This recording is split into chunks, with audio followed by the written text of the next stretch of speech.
Vamos a ver el capítulo tercero sobre el movimiento ecuménico y en concreto a mí me toca hablar de la parte de los caminos para recuperar la unidad de la Iglesia. Primero podríamos decir que ecumenismo es algo, una palabra, un concepto que ya se acuña en el siglo XX, pero desde que la Iglesia existe ha sido ecuménica, ya ha existido este ecumenismo. Ya desde el principio tenemos a los judaizantes, tenemos también a los gnósticos y siempre ha habido separaciones de la Iglesia y siempre se ha intentado recuperar esa unidad de la Iglesia. Por tanto, siempre han existido problemas y se han resuelto bien de una forma, bien de otra, o no se han resuelto todavía. Otras veces incluso esas propias iglesias, con algunas veces esas herejías, han desaparecido. Y aquí hablaremos de tres caminos de recuperar la unidad de la Iglesia, que son la vía constantiniana, la vía unionista y la vía misionera. Por eso también hemos puesto aquí en la fotografía a Constantino, es un detalle de la Basílica de Santa Sofía, en Constantinopla, en la que está la Theotokos y al lado aparece Constantino entregando una maqueta de la iglesia. Esto es significativo y lo hemos colocado aquí, porque además de ser la primera de las vías que vamos a explicar, pues explica, o más bien que explica, ilustra un poco cómo siempre ha existido cierta tendencia a buscar la unidad de la Iglesia y así se manifiesta de alguna manera en ese mosaico.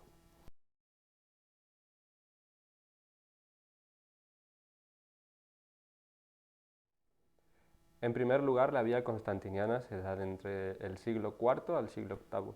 Se trata de un periodo que se caracteriza por la unión religiosa y la unión política. Desde que Constantino es el emperador y proclama el Edicto de Milán, y más tarde con otros emperadores, la religión católica se convierte en la religión oficial. Esto hace que cuando surjan algunos problemas, algunas herejías o separaciones de la Iglesia, el emperador busque siempre que haya unidad religiosa para mantener él mismo la unidad política. Es algo que le conviene. Por lo tanto, no hay aquí unos motivos teológicos para buscar esa unidad de la Iglesia. Lo que hay principalmente son unos motivos políticos. De hecho, cuando vemos que Constantino convoca los concilios, como es el caso de la fotografía que hemos colocado, en esta imagen vemos a Constantino I, Constantino el Grande, en el concilio de Nicea. Así aparece en los frescos de los museos vaticanos. El problema que surge de esta vía, evidentemente, es que el poder político se inmiscuye en las cuestiones de la Iglesia. Asimismo, pues, si se mantuvo la unidad de la religión católica, fue únicamente debido a motivos políticos, aunque también tuvo lugar el cisma entre Occidente y Oriente.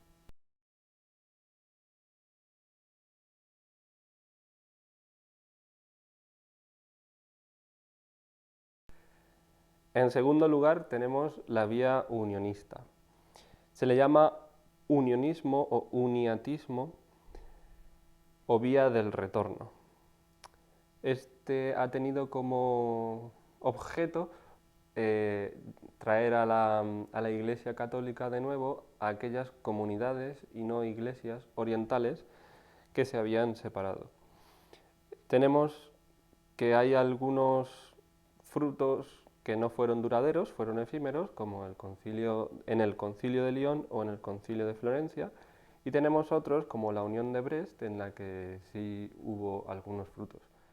En esta imagen vemos el martirio de uno de los arzobispos que durante la unión de Brest propiciaba y predicaba para que se llevase a cabo la unidad y aquellos que se habían separado de la Iglesia católica regresasen a la misma.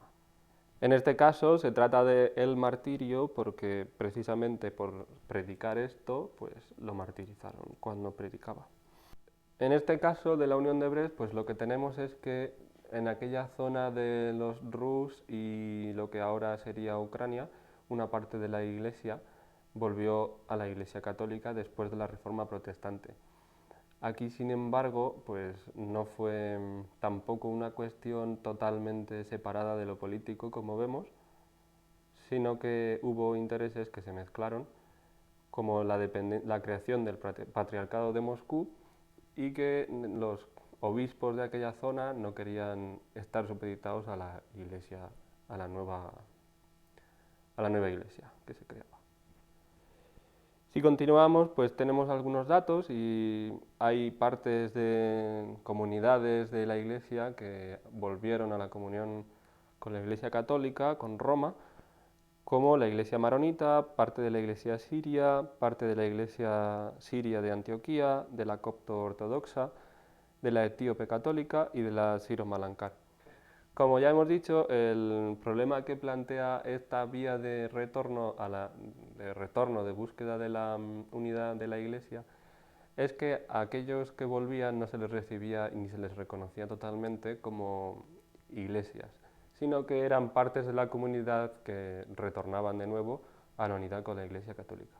Así, a algunos de estas comunidades se les llamaban uniatas, de forma despectiva por aquellos que no habían regresado. Y lo que hay detrás, el elemento teológico que encontramos detrás de esto, es que a estas comunidades no se las consideraría como verdaderas iglesias, no tendrían un elemento de eclesialidad, algo que hoy pues ya ha cambiado. Asimismo, otro de los elementos que provoca cierto problema en esta vía es que se sobreentiende, se hace ver, parece, que hay cierta unidireccionalidad en este retorno a la Iglesia Católica. Es decir, la Iglesia Católica no busca que ellos vuelvan en todos los casos, sino que muchas veces han sido ellos mismos, esas comunidades separadas, esas partes de esas iglesias que han vuelto, quienes han solicitado volver a la unidad. Igualmente, otro problema que suscita es que hasta que no llegó León XIII, hasta la época de León XIII, a finales del XIX, principios del XX, no se reconoció como cierta facultad de mantener elementos de esas iglesias que formaban parte de su acervo cultural y litúrgico, sino que se les hacía latinizarse, como romanizarse.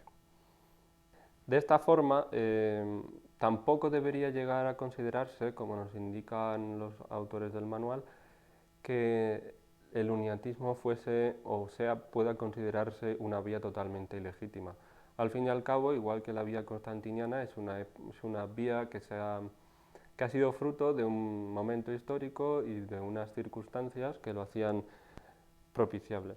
También podemos reflexionar sobre esto y descubrir cómo, al igual que Benedicto XVI nos habla de que la Iglesia no es griega, no es copta, no es latina, sino que la Iglesia es católica y acoge a todos, pues durante estas últimas décadas se ha favorecido que estas comunidades que vuelven tengan unos elementos que son parte de aquello que ya tenían y que era bueno y que no era contrario a la fe católica. Así con los anglicanos tenemos, por ejemplo, el caso de los ordinariatos personales, en los que cuando esos anglicanos han vuelto a la comunión plena con la Iglesia católica, pueden conservar los elementos litúrgicos y culturales que forman parte de su acervo. En conclusión, respecto a esta vía, pues podríamos decir que se ha visto y se ve como una vía que lleva a una especie de absorción por la Iglesia Católica, como si fuesen dos empresas, que una de ellas pierde su identidad y vuelve otra vez a la Iglesia Católica, hasta que ya, pues en esto, como hemos dicho, en estas últimas décadas, pues esto ha cambiado un poco, porque ya no es verdaderamente una vía igual que en los siglos pasados.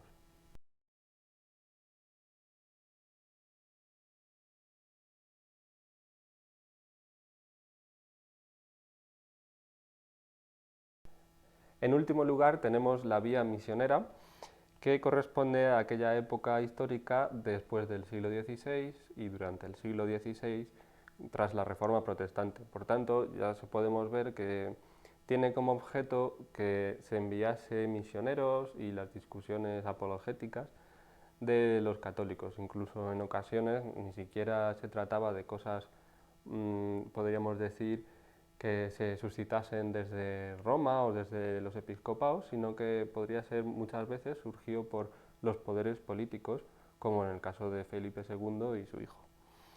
Así con esto vemos que durante varios siglos se llevó a cabo estas discusiones apologéticas, se enviaron misioneros y que no tuvieron mucho fruto.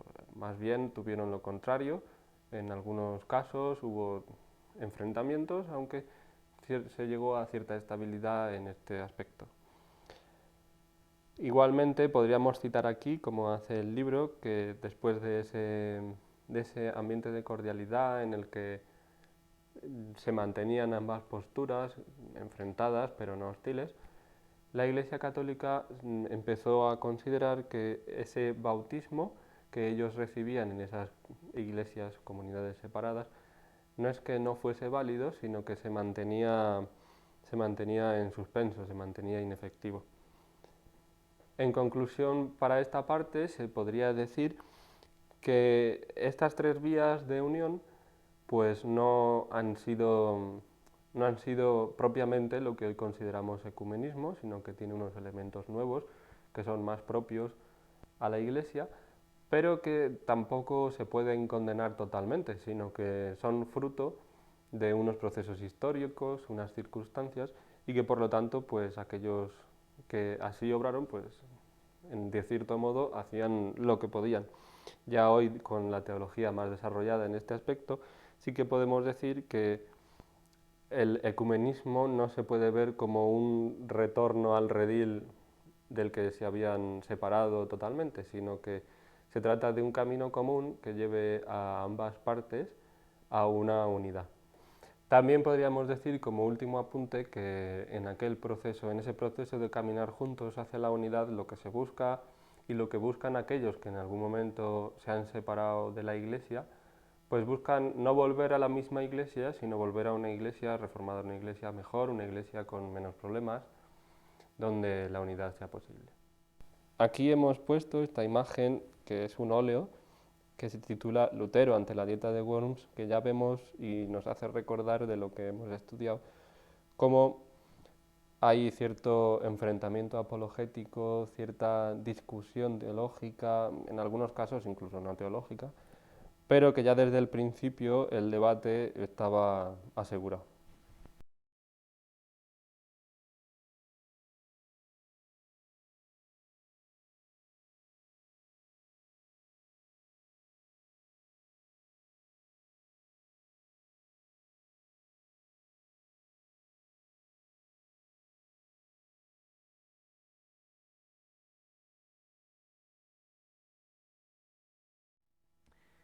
Bueno, pues ya hemos hablado un poco sobre los distintos caminos que ha tomado la Iglesia para retomar la unidad. Y bueno, ahora toca hablar un poco más sobre la historia del movimiento ecuménico. El movimiento ecuménico es una expresión que nace en el siglo XX como un fenómeno suscitado por el Espíritu Santo en el seno de las distintas iglesias a favor de la unidad. En este tema especialmente vamos a hablar desde una perspectiva histórica y las consideraciones teológicas se verán más adelante en los siguientes capítulos.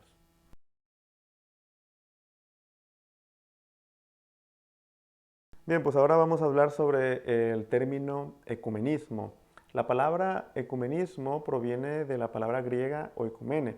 Esta palabra oikumene pertenece a una familia de vocablos que tienen relación sobre todo o hacen referencia a la casa, al hogar. Encontramos palabras como oikos, oikoyetes, oikos que significa casa, oikoyetes que significa familiar o perteneciente a. Así, la palabra oikumene viene a significar tierra habitada, tierra civilizada, un universo. Ahora, si nos regresamos un poco a la literatura griega clásica, encontramos que la palabra oikumene viene a designar la tierra habitada o ese espacio que habitaba la civilización helena, fuera de la cual se encontraban los bárbaros. Con la Pax Romana, para los romanos también viene a designar la oikumene, esa tierra que se encontraba bajo el imperio. También en el Nuevo Testamento encontramos este mismo sentido profano que mencionamos de la literatura griega clásica y también la de los romanos, pero esta la amplifica un poco más, porque oikumene viene a designar el mundo, la tierra que actualmente habitamos. Diríamos hoy actualmente la casa común. Esto es lo que normalmente viene significando en el Nuevo Testamento. El término como tal se oficializó en el momento en el que el Concilio de Constantinopla del año 381 define al Concilio de Nicea del año 325 como un concilio ecuménico, distinguiendo así entre un concilio ecuménico y un concilio provincial. Ahora bien, encontramos también que el significado técnico y teológico actual, como hemos mencionado, se desvela sobre todo en el siglo XX. Sin embargo, no podemos dejar pasar o no podemos dejar de decir que desde el siglo XIX ya encontramos precedentes de un movimiento ecuménico que eran un poco insuficientes. A lo largo de los años, este se irá consolidando poco a poco. Por ejemplo, veremos más adelante cómo en el siglo XIX se fundan estos movimientos de fe y constitución, movimientos de vida y de acción, algo que tocaremos un poquito más adelante. También encontramos el sentido de unidad y de universalidad en la aplicación profana y bíblica del término, a partir de la cual se puede juzgar el misterio de la Iglesia en la perspectiva de la comunión que ha de restablecerse. Ahora bien, también en el año 1937, por ejemplo, en la conferencia de Oxford se vio muy marcada por la reacción que hubo en contra de los nazis. Ya desde ese año se mostraba muchos esfuerzos de las grandes comunidades en pro de la unidad. Sin embargo, en el ambiente anglosajón sobre todo, hubo un poco de resistencia, por así decirlo, lingüística, porque se llegaba a confundir el término ecuménico con concilios. Este fue el motivo por el cual se llegó a nombrar Consejo Mundial de las Iglesias. Vamos a hablar un poquito más adelante sobre este tema, sobre el Consejo Mundial de las Iglesias, pero bueno, resumido en pocas palabras, es un movimiento que tiene su sede en Ginebra y reúne alrededor de 347 iglesias, de la cual la Iglesia Católica no forma parte, pero que sí tiene contactos fluidos con ella. En el año de 1950, el Comité Ejecutivo del Consejo Mundial de las Iglesias examinó la cuestión y recomendó eliminar la expresión World Church, la parte mundial de las iglesias, porque decía que se daba la impresión de que se trataba de una superiglesia con una maquinaria administrativa centralizada. Sin embargo, el término no se cambió y mantuvo el nombre de Consejo Mundial de las Iglesias.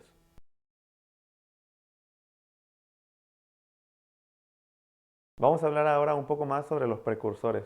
Muchos de los autores, o la mayoría, coinciden en que el punto de partida del movimiento ecuménico se dio en el año de 1919 en la Conferencia Mundial de las Iglesias.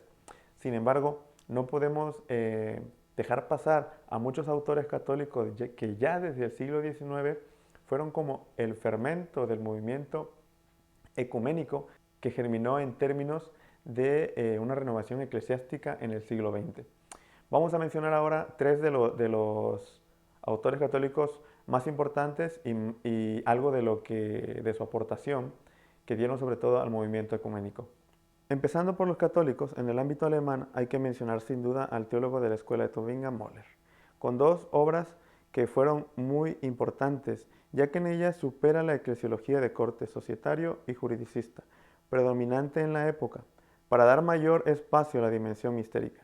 La Iglesia no es solo un sacramento, sino un misterio de comunión con Dios y entre las personas, entendiéndose así en clave trinitaria como pueblo de Dios, cuerpo de Cristo, templo del Espíritu Santo. En su primera obra se acentúa el hecho de que el principio de la unidad de la Iglesia es el Espíritu Santo, alcanzando una mayor claridad respecto a la unidad orgánica entre Cristo y la Iglesia. Por otro lado, en su segunda obra, Simbólica, subraya más los aspectos cristológicos y la Iglesia se entiende como continuación o prolongación del Verbo encarnado. Otro precursor, un poco posterior a Moller, es Scriven. En su famoso libro Los misterios del cristianismo, contempla a la Iglesia en el contexto del misterio trinitario y cristológico, y dentro de la asunción por parte de Dios de las realidades corporales de la economía de la salvación.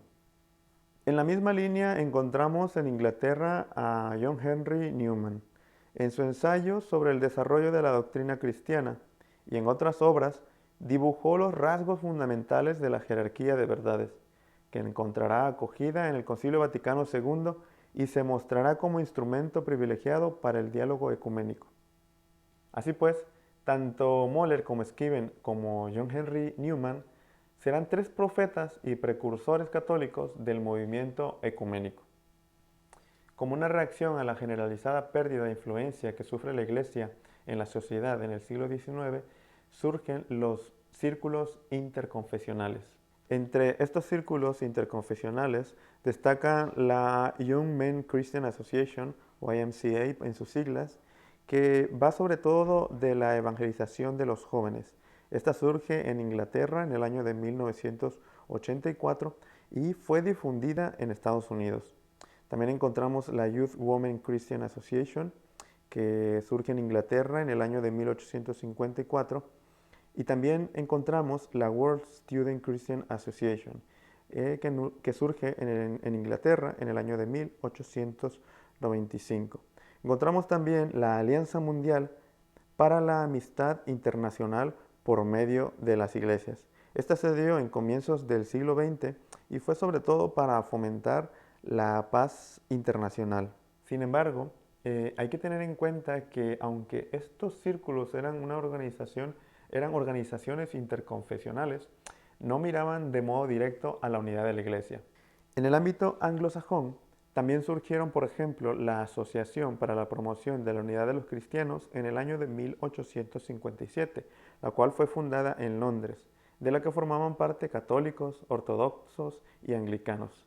También surgió la Branch Theory, según la cual la Iglesia estaba formada por tres ramas iguales. Estas eran la romana, la anglicana y la ortodoxa. Ante el surgimiento de estas asociaciones que acabo de mencionar, el Papa Pío XI pidió que no se participara en estas reuniones hasta que no hubiera una mayor clarificación doctrinal, puesto que, como sabemos, y lo recalcaba mucho el Papa, la plenitud de la revelación se encuentra solamente en la Iglesia Católica Romana. Será en el próximo pontificado, en el del Papa León XIII, en el que se verá una aparente solicitud ecuménica. Vemos cómo el Papa León XIII muestra un interés sobre todo por los ortodoxos y por los anglicanos, no por los protestantes, porque como dice él, ya en esto se puede ver el influjo de la secularización y del liberalismo. También hay que destacar que el Papa León XIII se opone a la teoría de las tres ramas que había mencionado anteriormente en las siglas en inglés, que es la Branch Theory. Él se opone a esta teoría de las tres ramas porque dice que Jesús no ha instituido una iglesia de distintas comunidades. El Papa León XIII resumió en tres sus tareas principales. La primera, en fomentar la pureza de la fe. La segunda, abordar una reforma disciplinar y promover la paz. Y la tercera, la unidad de los cristianos, especialmente con las iglesias orientales y con los anglicanos. El intento ecuménico, pues, fue uno de sus principales fines. También se puede tomar como un precedente al movimiento ecuménico el surgimiento de algunas alianzas y federaciones que surgen en el siglo XIX y en el siglo XX y estaban conformadas por distintas iglesias que eran pertenecientes a la misma tradición confesional. El fenómeno tuvo lugar entre las confesiones nacidas de la Reforma protestantes y entre anglicanos y veterocatólicos. Entre algunas de estas alianzas y federaciones de iglesias se encuentran la Conferencia de Lambeth del año 1867 de la Comunión Anglicana. También se encuentra la Alianza de las Iglesias Reformadas del año 1875. Después pasó a ser llamada Alianza Reformada Mundial o bien Comunión Mundial de las Iglesias Reformadas. También se encuentra la Conferencia Ecuménica Metodista del año 1881, que desde el año 1951 pasó a ser llamado Consejo Metodista Mundial. Otra de estas es la Unión Veterocatólica de Utrecht, en el año 1889. Así también se encuentra el Consejo Internacional Congregacionalista del año 1891. También se encuentra la Alianza Baptista Mundial en el año 1905 y la Convención Luterana Mundial en el año 1923, que desde el año 1947 pasó a ser llamada Federación Luterana Mundial.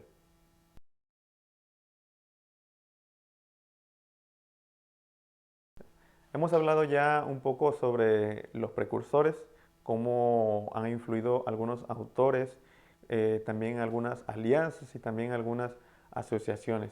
Y bueno, ahora toca hablar un poco más sobre el desarrollo. Como hemos visto, eh, estos primeros indicios han servido para el nacimiento del movimiento ecuménico. Hablamos un poco también sobre León XIII y cómo prestó un especial interés sobre la unidad de los cristianos.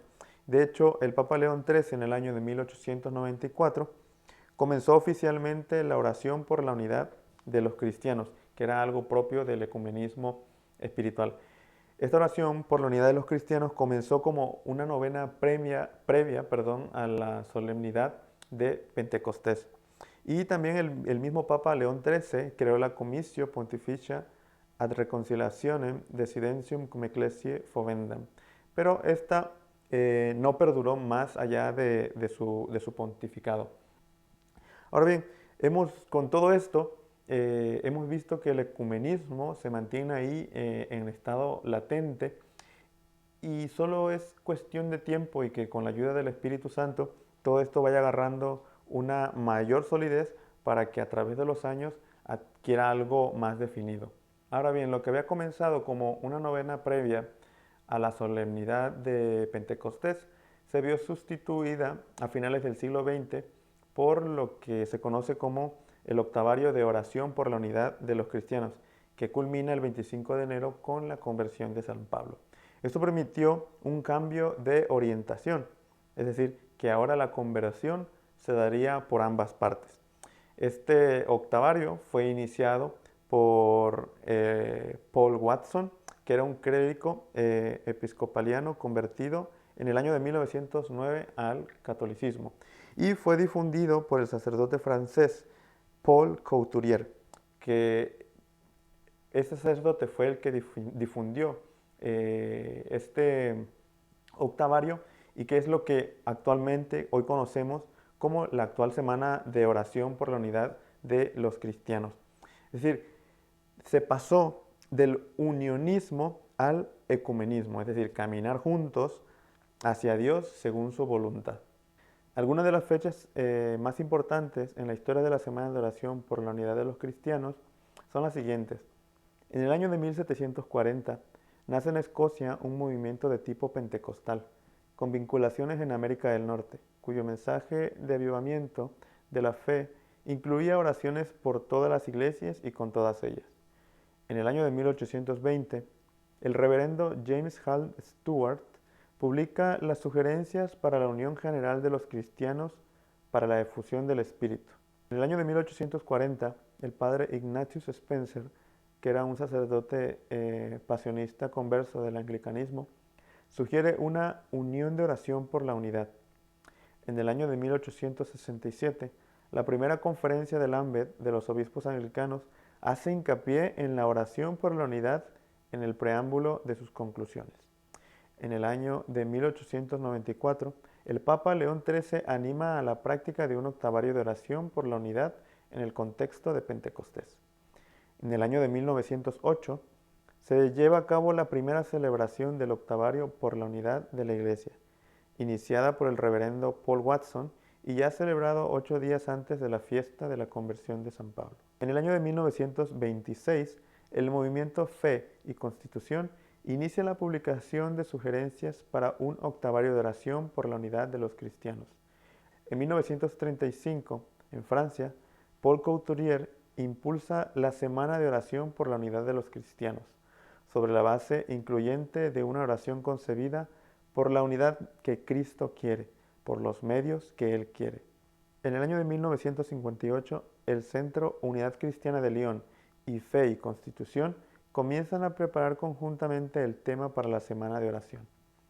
En el año de 1964, en Jerusalén, el Papa Pablo VI y el patriarca Atenágoras I de Constantinopla rezan juntos la oración de Cristo, que todos sean uno. En el año de 1964, el decreto sobre ecumenismo del Concilio Vaticano II subraya que la oración es el alma del movimiento ecuménico y anima a la práctica de la Semana de Oración.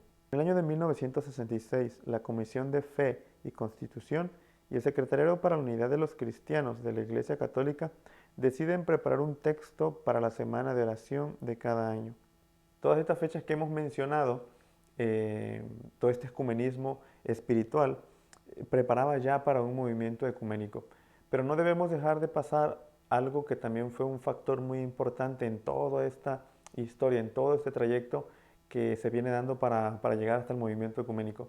Y este fue un movimiento misionero que se dio en Escocia y que fue motivado por el metodista John Motts. En este movimiento misionero se reunieron representantes de distintas iglesias.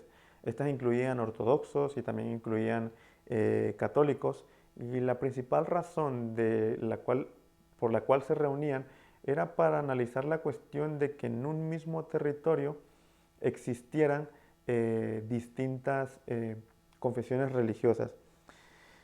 Esta reunión permitió crear la conciencia, o despertar la conciencia del escándalo que generaban las divisiones y también del prejuicio que comportaba para la evangelización.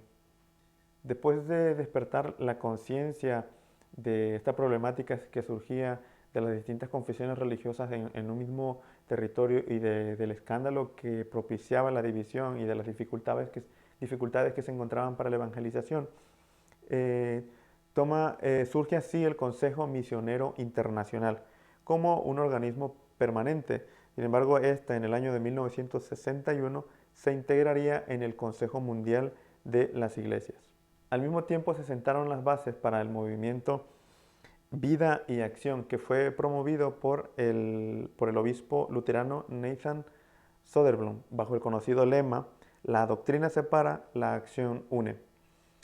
Intentó una colaboración entre las distintas iglesias en temas de carácter social, moral y de cooperación. Al mismo tiempo, también en Edimburgo surgía el movimiento de Fe y Constitución, promovida por el obispo canadiense episcopaliano Charles Brent, que se autoproponía como base para el diálogo doctrinal interconfesional. Es decir, consistía en un ecumenismo doctrinal fundamentado en el diálogo teológico. A pesar de que estos dos eran distintos, se integraron en el Consejo Mundial de las Iglesias, que surgió en la Asamblea General de Ámsterdam en el año de 1948. Justamente surge el Consejo Mundial de las Iglesias a raíz de la unión de estas dos asociaciones, complementándose recíprocamente. Sin embargo, la asociación, o el nombre de Fe y Constitución, sigue activa como una comisión permanente del Consejo Mundial de las Iglesias. Ahora bien, ¿qué es el Consejo Mundial de las Iglesias?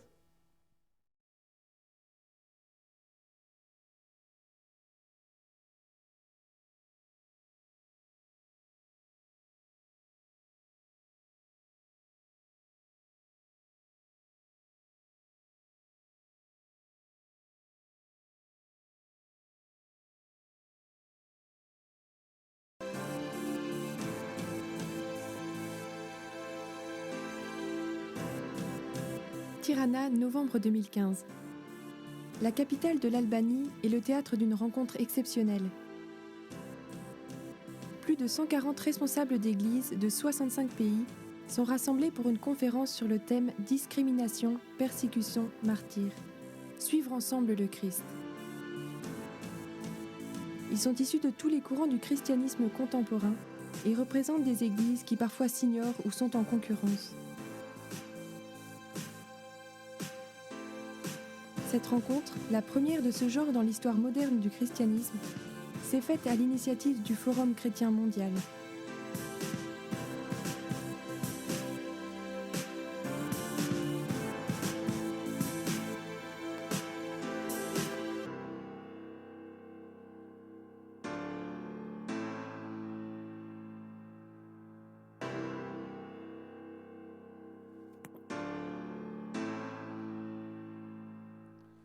Bueno, en este siguiente apartado vamos a explicar brevemente qué es el Consejo Mundial de las Iglesias. El Consejo Mundial de las Iglesias nace en 1948 en la Asamblea General de Ámsterdam y es la unión de estas dos instituciones ecuménicas, Life and Work y Faith and Order. El Consejo Mundial de las Iglesias, como su misma página de internet lo dice, es una comunidad de iglesias que confiesan al Señor Jesús como Dios y Salvador, según el testimonio de las Escrituras, y procuran responder juntos a su vocación común para gloria de Dios único, Padre, Hijo y Espíritu Santo. Entonces, como vemos, pues es un movimiento, es una reunión de todas las iglesias donde juntas pues se busca lograr este diálogo ecuménico en diferentes cuestiones que unen a las iglesias. Según la misma página, pone que está formada ahora mismo por 349 iglesias de más de 100 países y que en total forman pues más de 580 millones de cristianos. Es decir, hay un gran interés por parte de las iglesias de este consejo pues en llevar a cabo pues un diálogo teológico, un diálogo ecuménico, y eso pues es una buena cosa. También su objetivo es un objetivo claro, ofrecer un espacio donde las iglesias puedan exhortarse unas a otras y alcanzar la unidad visible en una sola fe y comunión eucarística para que el mundo crea. Aquí es importante también señalar que bueno, la Iglesia Católica no forma parte de este Consejo Mundial de las Iglesias como un miembro directo, pero sí tiene a teólogos especializados también en el diálogo unos con otros, o sea, forma parte como de una participación activa, aunque no es miembro. Y esto obedece pues también a algunas razones incluso históricas, debido al gran número de cristianos católicos que excede por mucho a cualquier otra denominación cristiana, pues entonces se vería un poco opacado desde el principio pues el que la Iglesia Católica formara parte de esto, ¿no?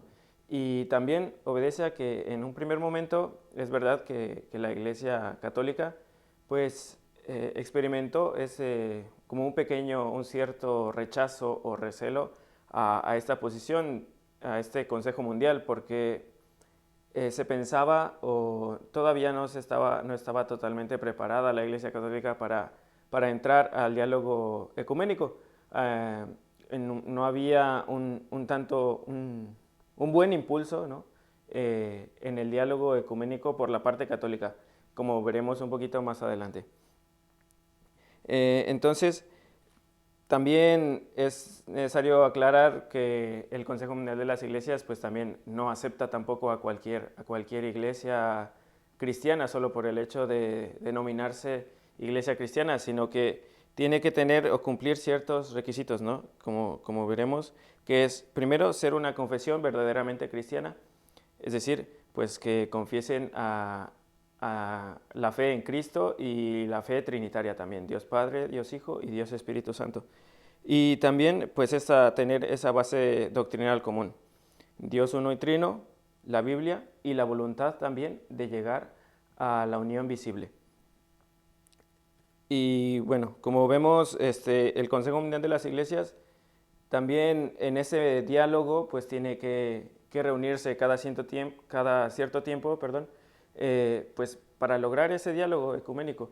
Y es por eso que cada 6 o cada 8 años, depende, se organizan asambleas generales donde pueden adentrarse a ese diálogo ecuménico y también para tratar problemáticas actuales o del momento, ¿no? Cada 6 u 8 años pues van surgiendo diferentes problemáticas en el mundo entero y que afectan pues a nosotros como cristianos. Entonces, pues también esas asambleas generales tienen un tema específico cada año y se organizan en diferentes países para que para que puedan tratarse estos temas de manera abierta, de manera ecuménica. A continuación vamos a ver un video donde muestra esto, ¿no? De la asamblea general que se está llevando a cabo o que se está promocionando para este año 2022, que en esta ocasión tendrá lugar pues en septiembre.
Bueno, ¿y cómo fue o cómo es parte la Iglesia Católica del movimiento ecuménico? Como hemos dicho anteriormente, a principios del siglo XX había un cierto rechazo o un cierto recelo a entrar por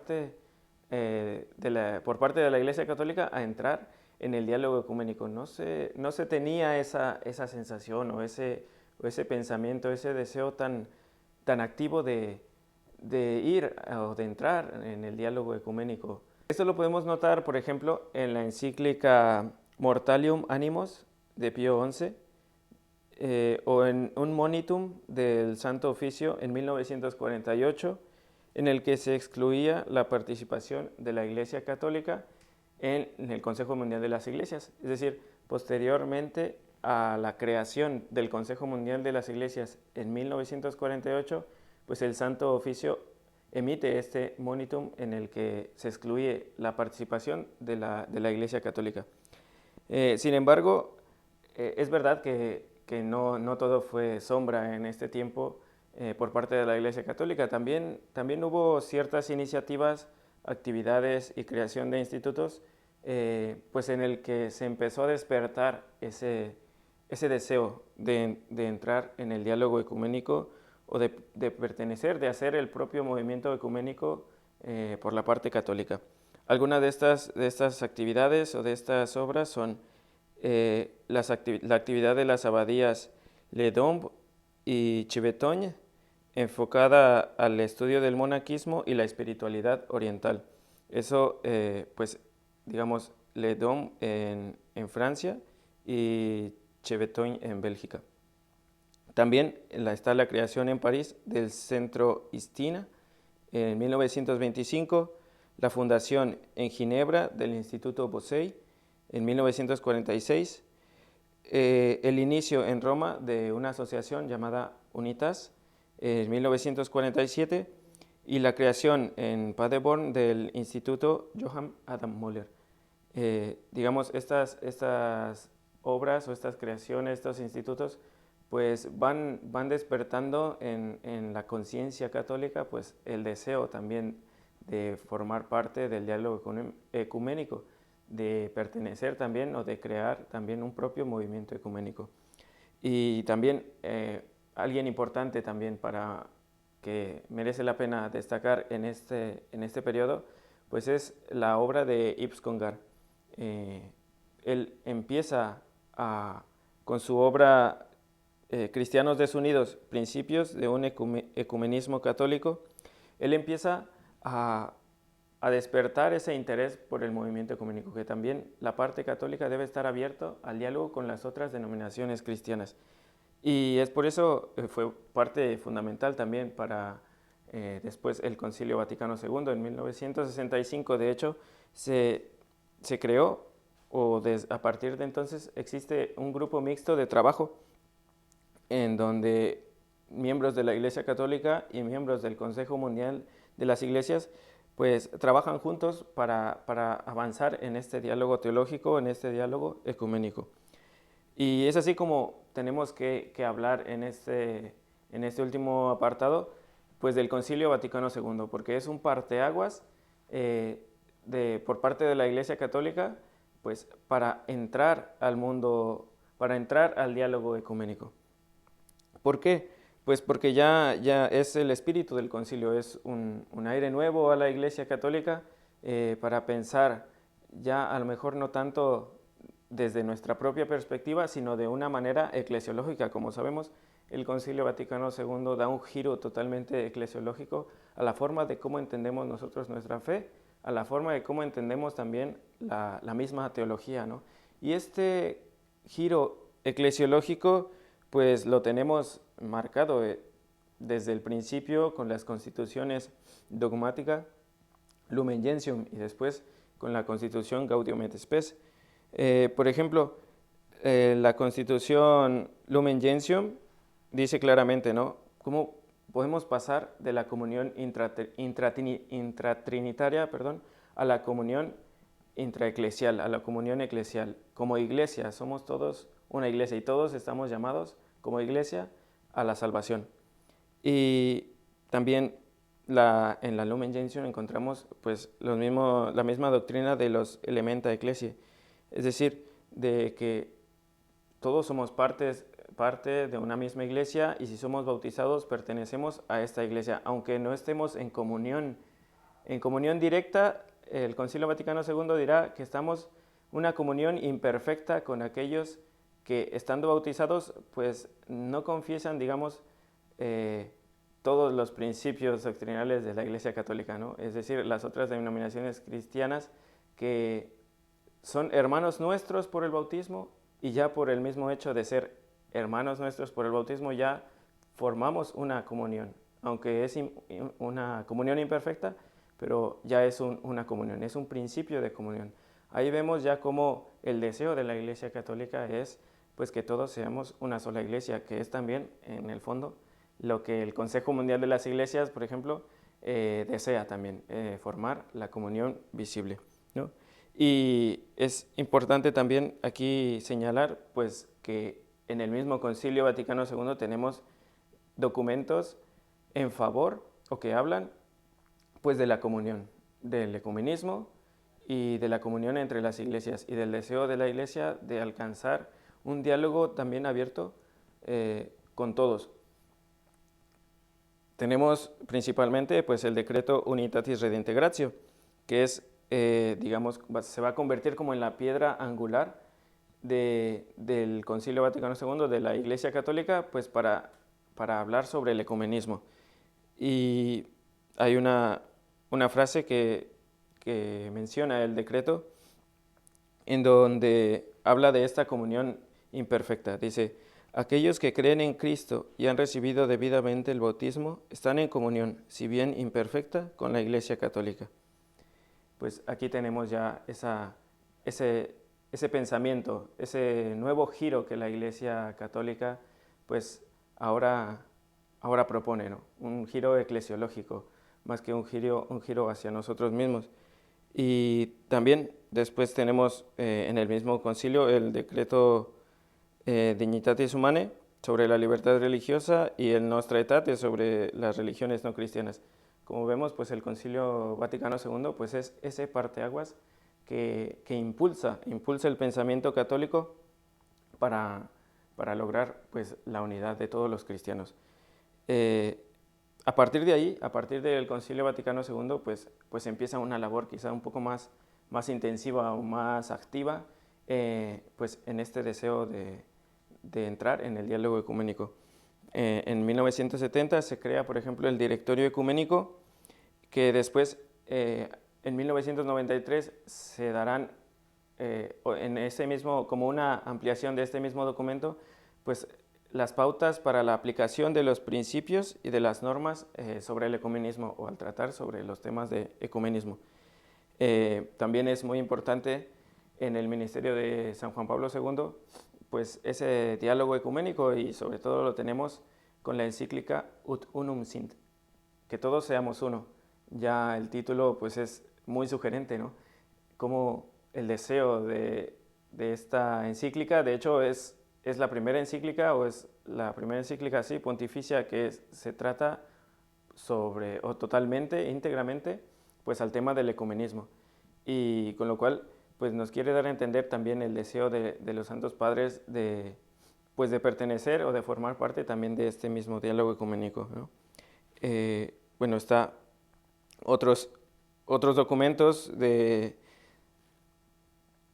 del Pontificio Consejo para la Unidad de los Cristianos, como el documento Ecumenismo y Formación, la Comunionis Notio de 1992, y posteriormente también pues otros decretos, ¿no? El Dominus Jesus del año 2000, y quizás otra actividad también importante pues es en el 2009, siendo Papa Benedicto XVI, pues la creación de los ordinariatos personales. Esto pues sobre todo afecta a la comunión con la Iglesia anglicana.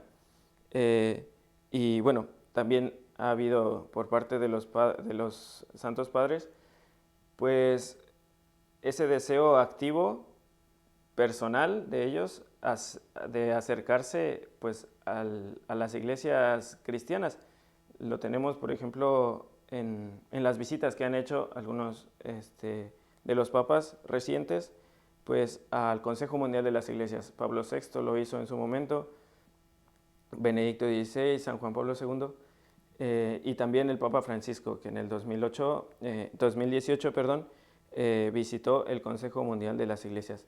Y aquí tenemos también un video que nos puede ayudar también pues para ver este momento y para entender un poquito a manera de síntesis lo que hemos dicho sobre el Consejo Mundial de las Iglesias.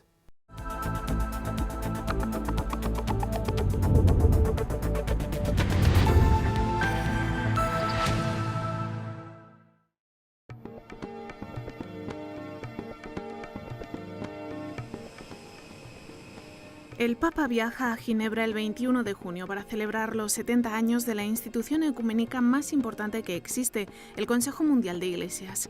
Representa 560 millones de cristianos, reúne a más de 200 confesiones de 110 países, entre ortodoxos, anglicanos, luteranos, bautistas, metodistas y otras. Quiere promover la unidad de los cristianos respetando la diversidad de sus miembros. Son, por ejemplo, los principales promotores de la Semana de Oración por la Unidad de los Cristianos. Vivimos como en fraternidad, hemos decidido caminar juntos, vivir juntos y trabajar juntos. No necesariamente estamos de acuerdo en todo, pero hablamos sobre cada tema para descubrir cómo avanzar juntos como hermanos. Tenemos una misión común para dar unidad, justicia y paz al mundo.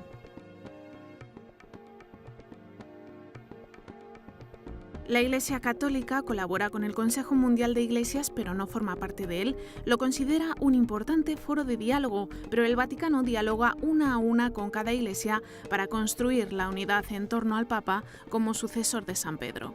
Sin embargo, la Santa Sede trabaja como observador en las comisiones del Consejo Mundial de Iglesias. La Iglesia Católica está completamente integrada en nuestras diferentes comisiones, interviene en los trabajos programáticos, trabajamos juntos todos los días. Comenzamos esta colaboración durante el Concilio Vaticano II con la fundación en 1965 del Grupo de Trabajo Conjunto. Desde entonces hemos desarrollado muchas formas y canales de colaboración. Por eso el Papa quiere ir a Ginebra, para decir que estamos agradecidos por la rica colaboración que hemos construido en estos más de 50 años.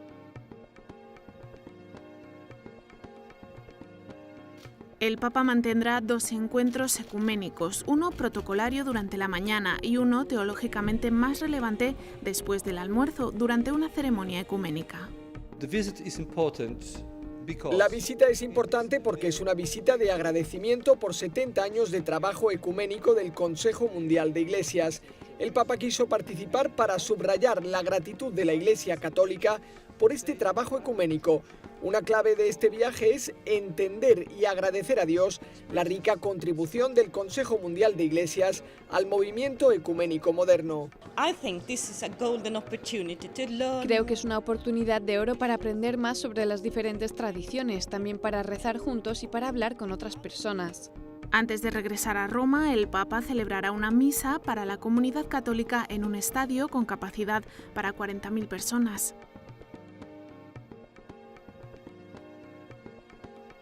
Francisco es el tercer papa que visita el Consejo Mundial de Iglesias. También estuvieron allí Pablo VI en 1969 y Juan Pablo II en 1984. El principal fruto del Consejo Mundial de Iglesias es que ha puesto en marcha relaciones personales que han cambiado radicalmente el modo de relacionarse entre cristianos, que hasta entonces se consideraban enemigos. La percepción recíproca ha cambiado. Hace 70 años muchas iglesias se consideraban enemigas o competidoras. Ahora no hay competencia entre nuestras iglesias. Queremos colaborar en vez de competir.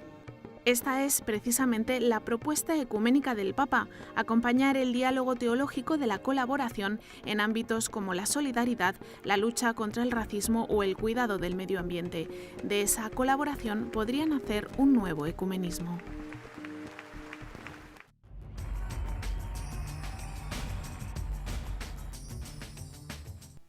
Bueno, pues como hemos visto a lo largo de esta exposición, pues el movimiento ecuménico no es algo que surge de la noche a la mañana, ¿no? Es a lo largo de estos últimos años, sobre todo del siglo pasado, pues ha habido intentos, ¿no? Veíamos las diferentes vías o intentos de unidad que no siempre han cuajado, ¿no? Digamos, han funcionado para lograr esta unidad por diferentes circunstancias. Pero pues ya nos indican pues eso, los primeros intentos y cómo se han ido progresando, se ha ido pensando en crear una conciencia cada vez más pues más activa respecto a que todos somos hermanos, a que podemos lograr esa unidad. Digamos, es verdad que al principio quizá toman parte en esta iniciativa más el área protestante, ¿no? En el movimiento ecuménico, pero pues la Iglesia Católica entra también en ese movimiento ecuménico y a partir del Concilio Vaticano II, pues cómo ha entrado, pues yo creo que de una manera muy consciente o de una manera pues más también asertiva también en este mismo diálogo ecuménico. Y ahora pues todavía falta camino por recorrer, pero se están ya planteando, se tienen ya las bases para avanzar en camino de esa unidad visible que también lo desea, como hemos visto, pues el Consejo Mundial de las Iglesias mismo, ¿no? Entonces yo creo que pues el movimiento ecuménico pues es algo que nos compete a todos como cristianos y que la Iglesia Católica pues quiere dar, está abierta a este diálogo y está abierta pues también a dar esos pasos para que todos seamos uno, como lo ha dicho el mismo Jesucristo, ¿no? Y pues muchas gracias a todos.